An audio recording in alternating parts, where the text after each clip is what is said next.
हाँ जी बिल्कुल बदीन जी सब खां वॾी अस्पताल डॉक्टर सिकंदर महेंद्रो इंडस अस्पताल के निगरान हुकूमत सिंध तरफां बजट रिलीज़ न थियण करे 1200 खां वधीक मुलाज़मनि खे 3 महीननि खां पगारूं जारी न कयूं वियूं आहिनि। जॾहिं त इंडस अस्पताल जे मुलाज़मनि तरफां बार बार एहतजाजी मुज़ाहिर करण जो सिलसिलो जारी आहे। अॼु इंडस अस्पताल जे सवें मुलाज़मनि रिज़वान अली निज़ामाणी, वासिक मेमन, डॉक्टर मलिक ताबिश, उमेद अली चांग जी अॻुवाणी में इंडस अस्पताल का पैदल मार्च करे DC हाउस अॻियां धरणो हयो वियो आहे, जंहिंमें डॉक्टर, डॉक्टराणियूं, नर्स, फीमेल, मेल मुलाज़िम शामिल आहिनि।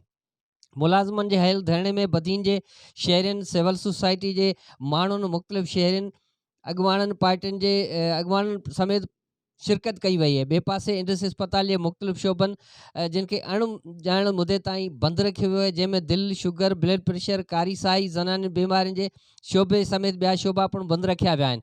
एमरजेंसी वार्डनि खां सवाइ OPD जो पिणु बाइकाट कयो वियो आहे।